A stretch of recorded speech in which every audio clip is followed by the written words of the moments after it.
Dear students, polynomial എന്ന ചാപ്റ്ററിലുള്ള important questions ആണ് എടുക്കുന്നത്. അപ്പോൾ എന്തൊക്കെയാണെന്നുള്ളത് നോക്കാം. ആദ്യത്തെ ക്വസ്റ്റ്യൻ എന്ന് പറയുന്നത്, if M and N R zeros of the polynomial 3x² + 11x - 4 find the value of m/n + n/m. അപ്പോൾ ഇതിൽ എം ആൻഡ് എൻ ആണ് സീറോസ് ഓഫ് ദ പോളിനോമിയൽ. ഇത് രണ്ട് രീതിയിൽ ചെയ്യാം. ആദ്യം ഇതിനെ ഫാക്ടറൈസ് ചെയ്തിട്ട് ഇതിൻ്റെ സീറോസ് കണ്ടുപിടിച്ചിട്ട് എമ്മും എന്നും ആണ് അതിൻ്റെ സീറോസ്. അത് ഇവിടെ സബ്സ്റ്റിറ്റ്യൂട്ട് ചെയ്ത് കഴിഞ്ഞാൽ നമുക്ക് അതിൻ്റെ ആൻസർ കിട്ടും. അപ്പോൾ ആ രീതിയിൽ എങ്ങനെ ചെയ്യാൻ നോക്കാം.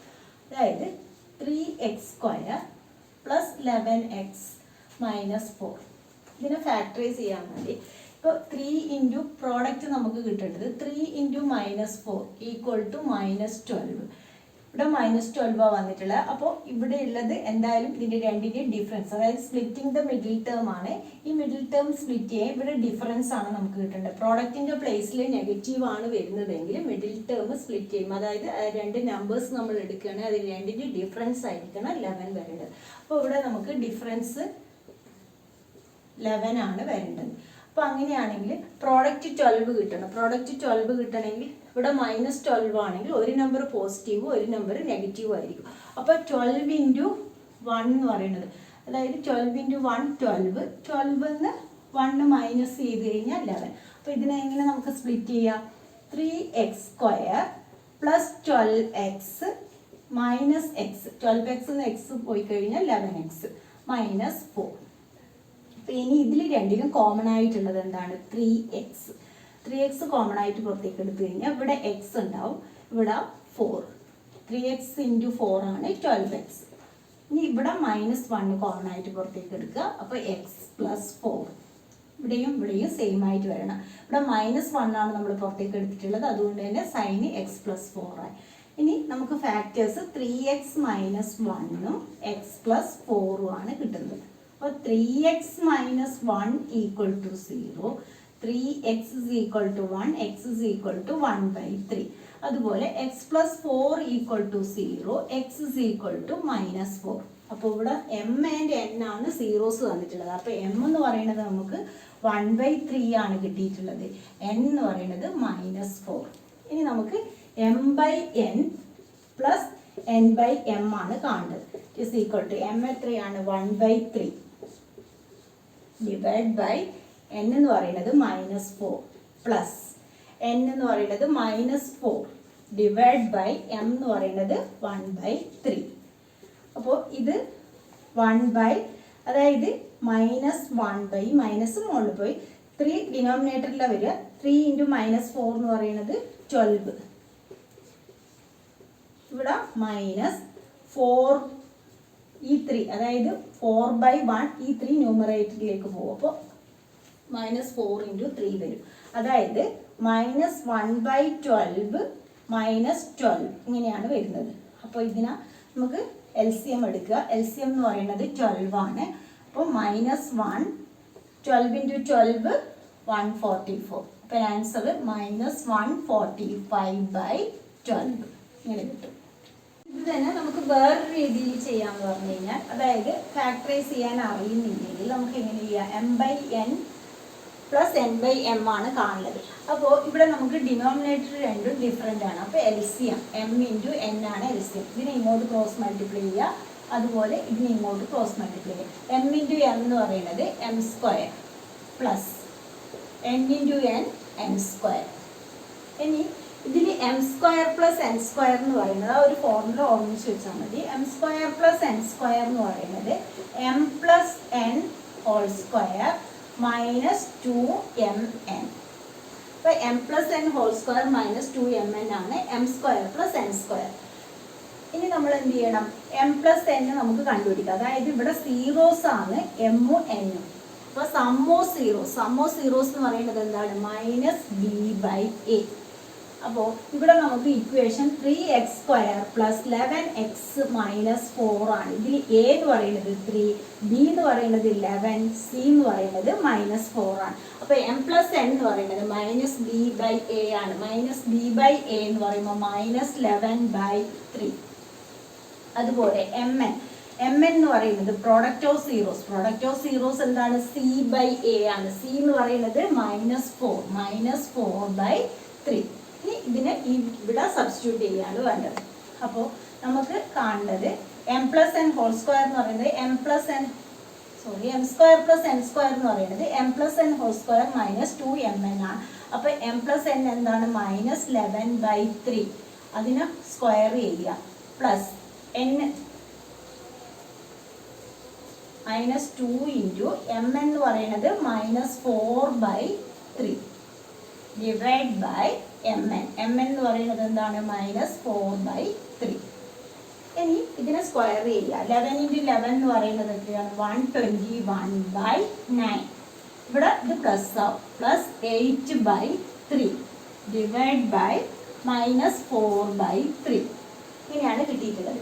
ഇതിന് എന്ത് ചെയ്യുക? ഇതിന് ഡിനോമിനേറ്റർ സെയിം അല്ല. അപ്പോൾ ആദ്യം എൽ സി എം എടുക്കുമ്പോൾ അവിടെ 9 ആണ് എൽ സി എം. 121 + 8 × 3 എന്ന് പറയുന്നത് 24 ഡിവൈഡ് ബൈ -4/3. ഇനി ഇത് നമ്മൾ ആഡ് ചെയ്യുമ്പോൾ എന്താ വരിക? 121ഉം 24ഉം ആഡ് ചെയ്ത് കഴിഞ്ഞാൽ 145 ഡിവൈഡ് ബൈ, അതായത് നെഗറ്റീവ് സൈൻ ഉണ്ട്, അതേപോലെ എഴുതുക, ഡിവൈഡ് ബൈ 9. ഇനി ഇതിനെ എന്ത് ചെയ്യുക? തിരിച്ചെഴുതുക 3/4. അപ്പോൾ ഇവിടെ ക്യാൻസലായി 3 9ഉം ക്യാൻസലായിട്ട് നമുക്കിവിടെ 3 വന്നു. അതായത് ഇത് 4/3 ആണ്. അപ്പോൾ ഇതിന് തിരിച്ചെഴുതുക 3/4. അപ്പോൾ -145/20. രണ്ട് രീതിയിൽ ചെയ്താൽ ഒരേ ആൻസറാണ് വരുന്നത്. അപ്പോൾ ഇതിൽ നമ്മൾ ഓർമ്മിക്കേണ്ടത് ഇത് എൽ സി എം എടുക്കണം. M square plus N square by m n ആണ് വരിക. ഈ m square plus N square നമ്മൾ alpha square plus beta square, alpha and ബീറ്റയാണ് സീറോസ് എന്ന് പറയുന്നത്. Alpha square plus beta square. അപ്പോൾ രണ്ടിനും ഒരേപോലെയാണ് ചെയ്യേണ്ടത്. M square plus N square എന്ന് പറഞ്ഞാൽ m plus N whole square -2mn. ഈ എം പ്ലസ് എൻ എന്ന് പറയുന്നത് സം ഓഫ് സീറോസ് ആണ്. എം എൻ എന്ന് പറയുന്നത് പ്രൊഡക്റ്റ് ഓഫ് സീറോസ് ആണ്. അത് ഇക്വേഷൻ കണ്ടുപിടിക്കുക. അപ്പോൾ നമുക്ക് ഫാക്ടറൈസ് ചെയ്യേണ്ടി വരില്ല. എന്നിട്ട് ആ വാല്യൂ അതിൽ സബ്സ്റ്റിറ്റ്യൂട്ട് ചെയ്തിട്ട് ഷോർട്ട് ആക്കി കൊണ്ടുവരും. ആൻസർ -145/12. അടുത്ത question, if alpha and beta are zeros of the polynomial x square minus 6x plus k, find the value of k such that alpha square plus beta square equal to 40. ഇവിടെ നമുക്ക് കെയുടെ value ആണ് കാണേണ്ടത്. Alpha സ്ക്വയറും beta സ്ക്വയറും 40 എന്ന് തന്നിട്ടുണ്ട്. Alpha square plus beta square equal to 40. ഇതാണ് നമുക്ക് തന്നിട്ടുള്ളത്. പക്ഷേ സീറോസ് എന്താണെന്നുള്ളതൊന്നും അറിയില്ല. Alpha and beta zeros of the polynomial ആണ്. അപ്പോൾ നമുക്കറിയാം alpha square plus beta square എന്ന് പറയുന്നത് എന്താണ്? Alpha plus beta whole square -2 alpha beta. ആ ഒരു ഫോർമുല പഠിച്ചു കൊടുക്കുക. ഇതിൽ ആൽഫ പ്ലസ് ബീറ്റ എന്ന് പറയുന്നത് നമ്മൾ നേരത്തെ ചെയ്ത പോലെ തന്നെ സം ഓഫ് സീറോസ് ആണ് -b/a. അപ്പോൾ -b/a എന്ന് പറയുമ്പോൾ ഇവിടെ നമ്മുടെ ഇക്വേഷൻ x² -6x + k ആണ്. ഇതിൽ a = 1, b = -6, c = k. അപ്പോൾ ഇവിടെ b -6 ആണ്. ഇവിടെ ഒരു മൈനസ് ഉണ്ട്. -6/a എന്ന് പറയുന്നത് 1 ആണ്. അപ്പോൾ ആൽഫ പ്ലസ് ബീറ്റ എന്ന് പറയുന്നത് 6. ആൽഫ ബീറ്റ എന്ന് പറയുന്നത് product of zeros c/a. c എന്ന് പറയുന്നത് k. അപ്പോൾ k/1 = k. അപ്പോൾ ഇനി alpha square plus beta square എന്ന് പറയുന്നത് 40 എന്ന് നമുക്ക് തന്നിട്ടുണ്ട്. അത് എങ്ങനെ എഴുതാം? Alpha plus beta whole square -2 alpha beta. അപ്പോൾ alpha plus beta whole square എന്ന് പറയുമ്പോൾ 6² -2 ഇൻറ്റു ആൽഫ ബീറ്റ എന്താണ്? k equal to 40. അപ്പോൾ 36 - 2k ഈക്വൽ ടു 40. അപ്പോൾ ഇനി എന്ത് ചെയ്യാം? അതായത് 2k ഈക്വൽ ടു 36 - 40. മൂല്യം -2k ഈക്വൽ ടു 40 - 36 അങ്ങനെ എഴുതി ചെയ്യുക. അല്ലെങ്കിൽ ഈ 2k അങ്ങോട്ടേക്ക് കൊണ്ടുപോകുക, 40 ഇപ്പുറത്തേക്ക് കൊണ്ടുപോകും. അപ്പോൾ 2k ഈക്വൽ ടു ഇവിടെ -4. അപ്പോൾ k ഈക്വൽ ടു -4/2 എന്ന് പറഞ്ഞു കഴിഞ്ഞാൽ -2. കെയുടെ വാല്യൂ -2. അടുത്ത question, find the value of p for which one root of the quadratic equation px² - 14x + 8 = 0 is 6 times the other. അതായത് ഇവിടെ റൂട്ട് നമുക്ക് തന്നിട്ട്, റൂട്ട് എന്ന് പറഞ്ഞു കഴിഞ്ഞാൽ അതിൻ്റെ സീറോസ്, ഒരു സീറോസ് ആൽഫ ആണെങ്കിൽ അടുത്ത സീറോ എന്ന് പറയുന്നത് ബീറ്റ എന്ന് പറയുന്നത് ഇവിടെ 6 ടൈംസ് അതർ എന്ന് പറഞ്ഞാൽ 6 ആൽഫ എന്ന് വരും. അപ്പോൾ ഇവിടെ റൂട്ട്സ് നമുക്ക്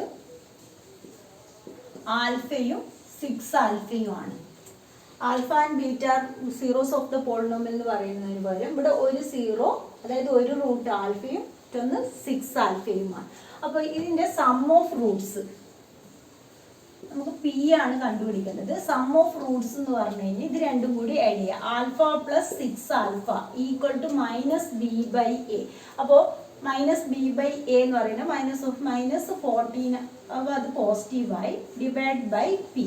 അതായത് 7 alpha equal to alpha plus 6 alpha എന്ന് പറയുന്നത് 7 alpha equal to 14 by P. അപ്പോൾ alpha equal to 14 by p divide by 7 വരും. അപ്പോൾ എന്ത് വരും? 2 ബൈ പി എന്ന് വരും. 2 ബൈ പി ആണ് ആൽഫ കിട്ടുന്നത്. ഇനി product of zeros. Product of zeros എന്ന് പറയുന്നത്, അതായത് പ്രോഡക്റ്റ് ഓഫ് റൂട്ട്സ് എന്ന് പറയുന്നത് ആൽഫ ഇൻറ്റു 6 ആൽഫ. ഇതെന്താണ്? സി ബൈ എ ആണ്. സി എന്ന് പറയുന്നത് ഇവിടെ 8 ബൈ പി എന്ന് കിട്ടും. C by A 8 by P. അപ്പോൾ ആൽഫ ഇൻറ്റു 6 ആൽഫ എന്ന് പറയുന്നത് 6 alpha square equal to 8 by P. ഇവിടെ നമുക്ക് ആൽഫ എന്ത് കിട്ടിയിട്ടുണ്ട്? 2 ബൈ പി എന്നുണ്ട്. ആ വാല്യൂ സബ്സ്റ്റിറ്റ്യൂട്ട് ചെയ്യാം. 6 into 2 by P whole square equal to 8 by P. അപ്പോൾ ഇത് 6 ഇൻറ്റു പിന്നെ സ്ക്വയർ ചെയ്യണമല്ലോ. അപ്പോൾ സ്ക്വയർ ചെയ്യുമ്പോൾ 4 by P square equal to 8 by P എന്ന് കിട്ടും. ഇവിടെ അതായത് ഒരു പി നമുക്ക് ക്യാൻസൽ ചെയ്യാം. പി സ്ക്വയർ പി ആണ്. അപ്പോൾ പി സ്ക്വയർ എന്ന് പറയുന്നത് എന്താണ്? പി ഇൻറ്റു പി ആണ്. അപ്പോൾ ഒരു പി നമുക്ക് ഇങ്ങനെ ക്യാൻസൽ ചെയ്യാൻ പറ്റും. ഇങ്ങനെ ക്യാൻസൽ ചെയ്ത് കഴിഞ്ഞാൽ ഇവിടെ 24 ബൈ പി ഈക്വൽ ടു 8. അപ്പോൾ 8 ക്രോസ് മൾട്ടിപ്ലൈ ചെയ്യുക. 8 P equal to 24, P equal to 24 by 8 equal to 3. അപ്പോൾ പി ആണ് കണ്ടുപിടിക്കാൻ പറ്റുള്ളത്. പിയുടെ വാല്യൂ 3. അപ്പോൾ ഇന്നത്തെ ക്ലാസ് 3 ഉള്ളൂ. നിങ്ങൾക്ക് എൻ്റെ ക്ലാസ് ഇഷ്ടമായി ലൈക്ക് ചെയ്യുക. അതുപോലെ സബ്സ്ക്രൈബ് ചെയ്യാത്തവരാണ് സബ്സ്ക്രൈബ് ചെയ്യുക.